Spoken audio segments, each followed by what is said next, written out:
जळगाव जिल्ह्यात ढगफुटी सदृश्य पाऊस सुरू आहे। रोहित पवारांकडून पीक नुकसानीचा व्हिडिओ ट्विट करण्यात आलाय। शेतकऱ्यांना भरपाई द्या अशी मागणी देखील रोहित पवार यांनी केली।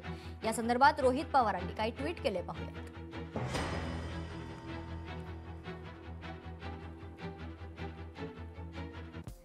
जळगाव जिल्ह्यात जामनेर बोदवड तालुक्यात ढगफुटी झाल्याने शेतीचं मोठ्या प्रमाणात नुकसान झालं असून पिकं पाण्यात पोहतायत। दुसरीकडे सरकारनं मदत जाहीर केली, पण काल परवा शेतकऱ्यांच्या खात्यावर अगदी 300 ते 1700 रुपये इतकी तुटपुंजी मदत करून त्यांची थट्टाच केली आहे। आज इथल्या शेतकऱ्यांची परिस्थिती कशी आहे हे सरकारला बघायला वेळ नसेल तर त्याचे व्हिडिओ मी शेअर करतोय। तातडीने या नुकसानीचे पंचनामे करून शेतकऱ्यांना भरीव मदत द्यावी अशी मागणी रोहित पवार यांनी केली।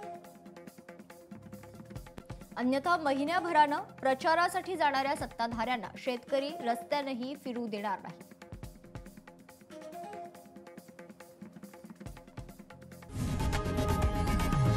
लोकशाही मराठी ऐका, पहा, जागरूक रहा।